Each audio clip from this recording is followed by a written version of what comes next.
Selamat pagi semuanya. Kami dari kelompok 4 akan menjelaskan tentang jaringan hewan. Kelompok kami terdiri atas 6 orang, yaitu Serlia Privani, Mariana Ayu, Gufirat Botutihe, Trisetya, Devi Indah, dan Revinto Sinaga. Pertama-tama ada definisi jaringan.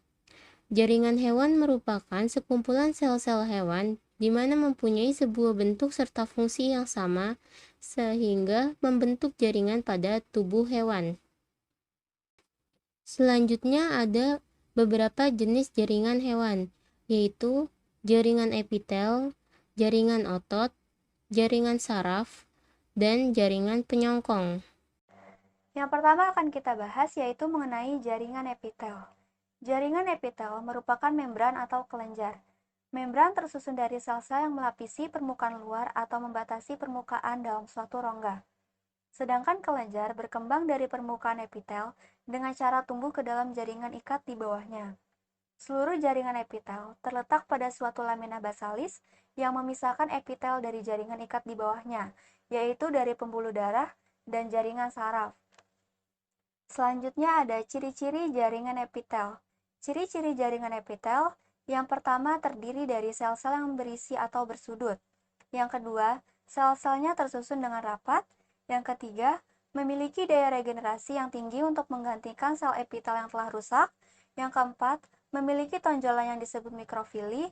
Dan yang kelima, tidak mengandung pembuluh darah dan pembuluh limfa. Selanjutnya ada fungsi dari jaringan epitel. Fungsi jaringan epitel yang pertama adalah untuk melindungi jaringan di bawahnya dari dehidrasi. Yang kedua, untuk penyerapan sari makanan. Yang ketiga, menghasilkan zat atau enzim dari epitel. Yang keempat, membuang sisa-sisa metabolisme. Yang kelima, menerima stimulus dari lingkungan. Dan yang terakhir, membantu respirasi. Jaringan epitel terbagi menjadi 5. Yang pertama, jaringan epitel pipih. Nah, jaringan epitel pipih ini tersusun dari selapis atau beberapa lapis sel yang menutupi permukaan organ. Kemudian, jaringan ini memiliki peran sebagai pelindung, pengeluaran getah, dan juga penyerapan. Nah, jaringan epitel pipih terbagi menjadi 2. Yang pertama ada jaringan epitel pipih selapis, jaringan epitel pipih berlapis banyak. Jaringan epitel pipih selapis tersusun dari satu lapisan sel yang semua selnya terletak di atas membran basal dan mencapai permukaan. Kemudian bentuknya ini sangat tipis, dan jaringan ini berfungsi sebagai proses difusi, sekresi, dan juga filtrasi. Biasanya jaringan ini terletak di pembuluh darah, limfa, ginjal, dan juga selaput jantung. Kemudian yang kedua ada jaringan epitel pipih berlapis banyak. Jaringan ini memiliki membran yang tebal dan juga lapisan sel yang berbentuk pipih. Tetapi lapisan sel yang paling dalamnya ini berbentuk silindris. Kemudian jaringan ini berfungsi sebagai pelindung dari pengaruh fisik, biologis, dan juga kimiawi. Bila permukaan tubuhnya ini terkena tekanan atau gesekan, maka sel ini akan mengalami keratinisasi yang membentuk lapisan zat tanduk yang permukaannya menjadi tahan terhadap invasi bakteri. Contohnya seperti kulit. Kemudian ada jaringan epitel kubus. Jaringan epitel kubus terbagi menjadi 2. Ada epitel kubus lapis dan juga epitel kubus berlapis. Epitel kubus lapis tersusun dari satu lapisan yang bentuknya kubus. Kemudian ia memiliki fungsi sebagai pelindung, sekretori, dan juga absorpsi. Dan jaringan epitel kubus lapis ini biasanya terletak di organ-organ yang berperan dalam proses pengeluaran kelenjar dan juga proses penyerapan. Contohnya seperti ovarium dan juga tubulus ginjal. Kemudian yang kedua ada epitel kubus berlapis. Epitel kubus berlapis terdiri dari beberapa lapisan sel yang bentuknya itu kubus dan juga memiliki fungsi untuk melindungi kelenjar dalam tubuh. Letaknya ada di kelenjar keringat, kelenjar air liur, dan juga kelenjar payudara. Kemudian jenis jaringan yang ketiga yaitu jaringan transisional. Jaringan ini disebut transisional karena dianggap sebagai pemelihara antara epitel pipih berlapis banyak tanpa lapisan zat tanduk dengan silindris berlapis banyak. Kemudian, jaringan ini terdapat pada bagian yang mengalami tekanan dari dalam dengan kapasitas yang bervariasi. Contohnya itu seperti pada lapisan sistem urinaria atau kantung kemih, ureter pelvis renalis, dan juga uretra.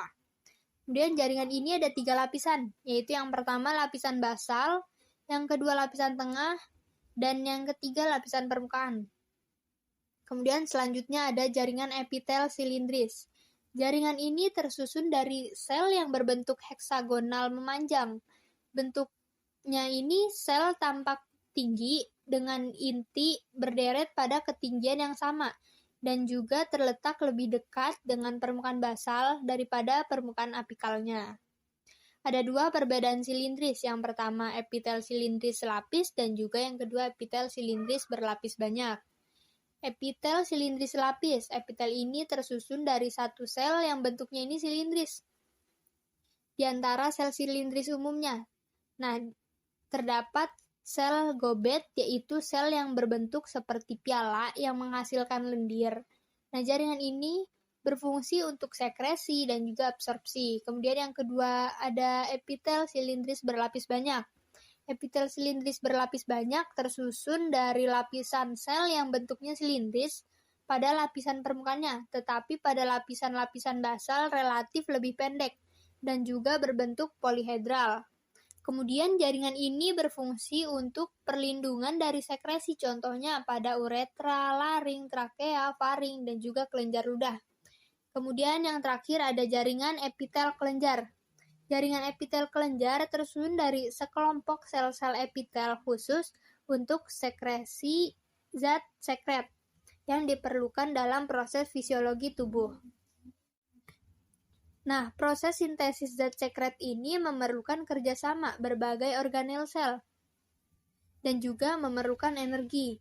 Nah, kelenjar ini dibedakan menjadi 2 macam. Yang pertama ada kelenjar eksokrin dan yang kedua ada kelenjar endokrin.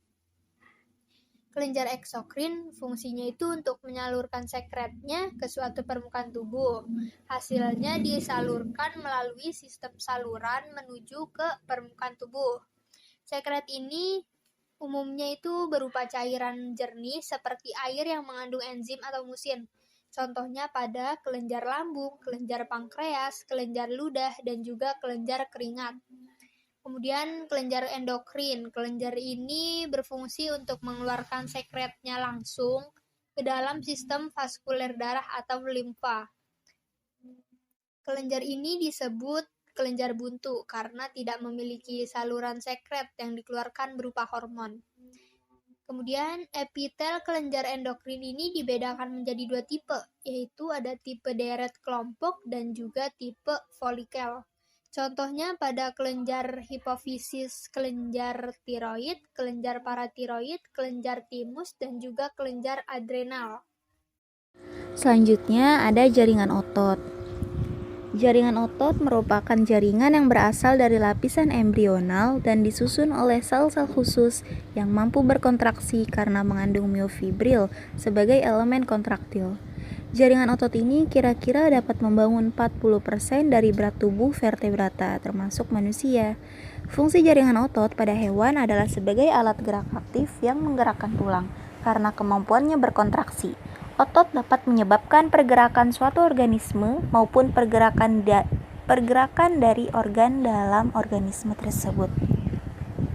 Nah, jaringan otot ini terbagi lagi menjadi 3 macam loh. Ada otot polos, otot lurik, dan otot jantung. Yang pertama ada otot polos. Otot polos adalah otot yang terdapat di dalam tubuh manusia. Otot ini disebut sebagai otot polos karena tidak memiliki garis-garis seperti jenis otot lainnya. Otot polos memiliki ciri-ciri sebagai berikut. 1. Otot polos memiliki sel yang berbentuk polos dan bergelondong. 2. Ia bekerja secara tidak sadar atau voluntary, tidak sesuai kehendak. Kemudian otot polos hanya memiliki satu sel, satu inti di tengah sel, terletak di tengah sel. Terus kemudian yang keempat, otot polos kecepatan kontraksinya lambat. Otot polos terletak pada bagian pencernaan, misal pada lambung dan usus. Lanjut, ada otot lurik. Otot lurik atau bisa disebut sebagai otot rangka. Otot rangka adalah sejenis otot yang menempel pada rangka tubuh dan digunakan untuk pergerakan. Otot ini mempunyai pigmen mioglobin dan mendominasi tubuh vertebrata. Otot ini disebut lurik karena pada otot ini tampak daerah gelap dan terang yang berselang-seling. Otot lurik memiliki ciri-ciri yaitu ia memiliki bentuk serabut halus yang memanjang, silindris, dan ujung tumpul. Kemudian ia memiliki banyak inti sel terletak di tepi sel. Dan ketiga, otot lurik atau otot rangka ini bekerja secara sadar dan mudah lelah. Otot ini biasanya ada pada contohnya di bagian otot tricep dan otot bicep. Memiliki fungsinya masing-masing. Seperti jaringan otot polos itu berfungsi untuk memberi gerakan tanpa pengaruh tubuh sehingga bergerak di luar kehendak. Misalnya gerakan zat sepanjang saluran pencernaan. Kemudian otot lurik atau otot rangka berfungsi untuk mengontrol gerakan tubuh. Oke, lanjut ke otot jantung. Otot jantung adalah penyusun dinding jantung dan berfungsi sebagai pompa darah yang menuju ke jantung dan sebaliknya. Hal ini mengakibatkan adanya sirkulasi darah di dalam tubuh manusia. Memahami cara kerja otot jantung bisa menjadi pintu untuk mengerti bahwa menjaga kesehatan jantung sangatlah penting. Otot jantung terletak pada dinding jantung. Kemudian otot jantung memiliki struktur seperti otot lurik, namun ia membentuk anyaman karena adanya percabangan. Terus otot jantung juga memiliki cara kerja yang sama seperti otot polos, yaitu tidak disadari. Kemudian yang terakhir, otot jantung kontraksinya terjadi secara teratur dan lambat. Jaringan saraf. Jaringan saraf memiliki fungsi untuk mengatur aktivitas otot dan organ, serta menerima dan meneruskan rangsangan dari lingkungannya, dan merubah rangsangan menjadi impuls. Jaringan saraf terdiri dari neuron atau sel saraf. Pada gambar ini, neuron terdiri dari beberapa bagian. Yang pertama, bagian sel saraf atau perikarion. Bagian sel ini adalah inti. Bentuknya bermacam-macam, tergantung fungsi dan letaknya. Inti sel biasanya terletak di sentral atau di tengah. Di dalam inti sel terdapat sebuah nukleus. Yang kedua, ada dendrit yang berfungsi untuk memperluas permukaan neuron. Bentuknya mirip dengan cabang-cabang pohon. Yang ketiga, ada akson atau neurit yang berasal dari perikaion. Akson dibungkus oleh seludang sebagai isolator yang penting dalam fungsi penghangatan impuls. Seludang yang langsung membungkus itu adalah seludang myelin, dan sebelah lainnya dibungkus lagi oleh seludang neurolema atau seludang Schwann. Halo, jadi hari ini aku bakal ngelanjutin tentang jaringan penyokong atau jaringan pengikat yang merupakan bagian dari jaringan hewan.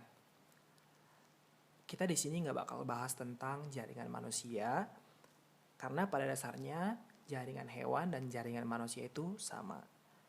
Oke, suatu jaringan dikelompokkan ke dalam jaringan penyokong jika sel-selnya menghasilkan suatu bahan mati yang disebut matriks.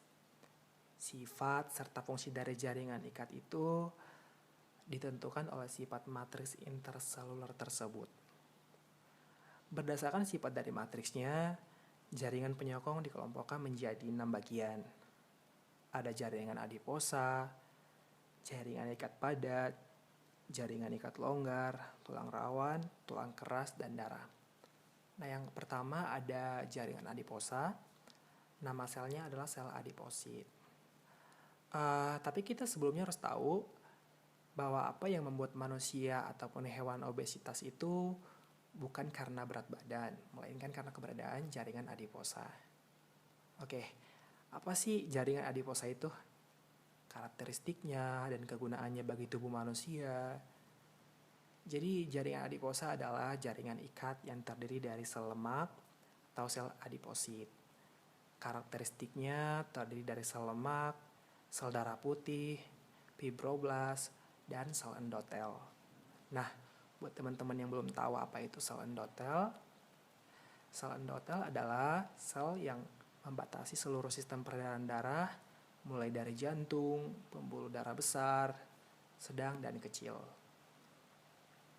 Nah, fungsi dari jaringan adiposa adalah menyimpan energi dalam bentuk lemak.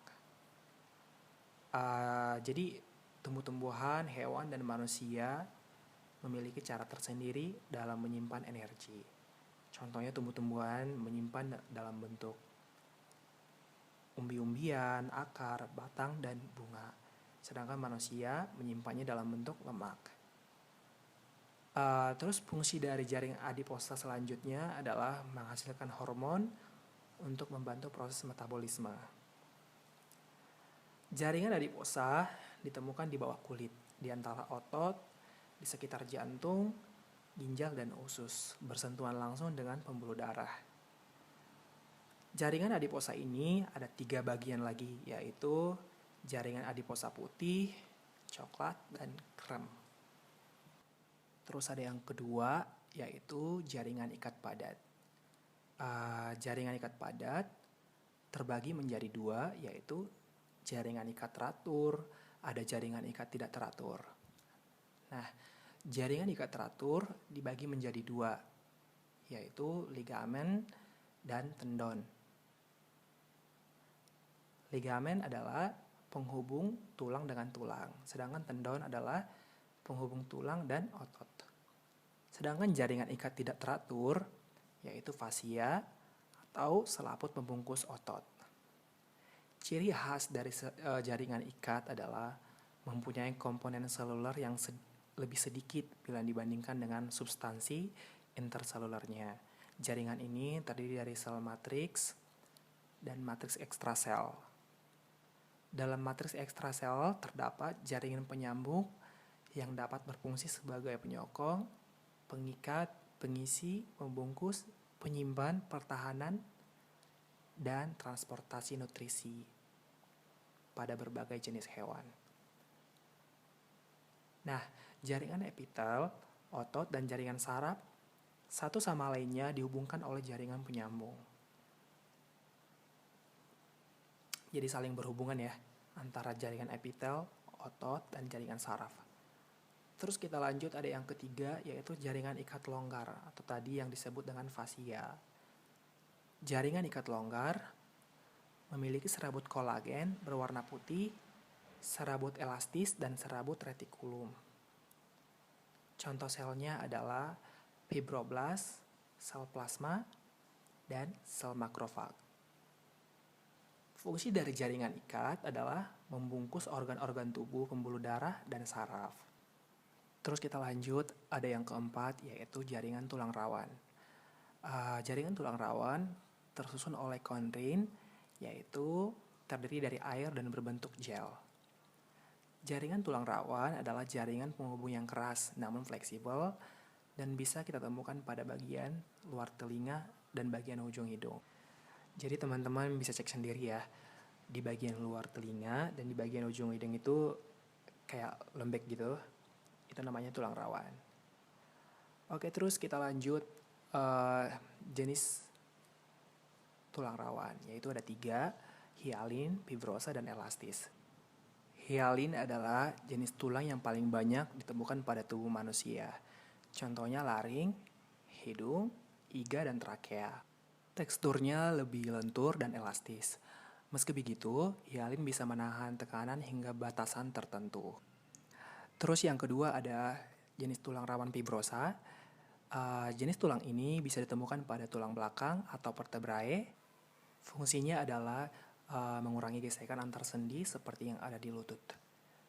Terus yang ketiga yaitu jenis tulang rawan elastis. Jenis tulang ini mudah ditemukan di telinga, epiglotis yang ada di tenggorokan, ada juga di hidung dan trakea. Jenis tulang ini mengandung banyak serat elastis dan kolagen tipe 2. Jadi gak heran juga ya kenapa tulang ini cenderung kenyal. Terus yang kelima ada jaringan tulang keras atau osteosit, mengandung 60% mineral yang terdiri dari kalsium karbon dan kalsium fosfat, 30% kolagen, dan 10% air. Kombinasi ini memberikan sifat mekanik yang dibutuhkan oleh tulang sebagai penyangga tubuh dan pendukung gerakan. Nah, semakin bertambahnya usia, maka kadar zat perekat kolagen semakin rendah, sedangkan zat kapur semakin meningkat, sehingga tulang akan semakin keras dan kuat. Tulang keras ditemukan hampir di seluruh tubuh manusia. Itu alasannya kenapa tulang keras menjadi komponen utama dalam tubuh. Terus yang terakhir ada jaringan darah. Jaringan darah memiliki sel bernama eritrosit, leukosit, dan trombosit. Eritrosit adalah sel darah merah, leukosit adalah sel darah putih, sedangkan trombosit adalah keping darah. Matriks dari darah bernama plasma. Fungsi dari darah adalah mengangkut oksigen yang diperlukan oleh sel-sel di seluruh tubuh. Oke, aku bakal ngejelasin tentang unsur-unsur seluler 45% darah. Yang pertama ada eritrosit, berbentuk bikonkav, jumlahnya 4-5 juta per milimeter kubik atau 4-5 liter. Berfungsi sebagai pengangkut oksigen dan membantu mengangkut karbon dioksida. Terus apa sih yang terjadi kalau misalnya eritrosit terlalu tinggi pada tubuh manusia? Eritrosit yang terlalu tinggi pada tubuh manusia berisiko menimbulkan komplikasi berupa penyumbatan darah, stroke, dan serangan jantung. Terus yang kedua ada leukosit atau sel darah putih, memiliki beberapa macam, yaitu basofil, eosinofil, limfosit, neutrofil, dan monosit. Jumlah sel darah putih pada tubuh manusia adalah 6.000 sampai 9.000. Tapi ini jumlah normalnya ya. Fungsi dari sel darah putih adalah untuk pertahanan dan kekebalan. Terus apa sih yang terjadi kalau misalnya sel darah putih terlalu banyak pada tubuh manusia? Nah, maka akan menyebabkan peningkatan limfosit yang biasanya disebabkan beberapa hal seperti infeksi virus, campak, cacar, dan rubella. Nah, dampaknya adalah maka akan mudah berkeringat pada malam hari, sesak, batuk, dan demam.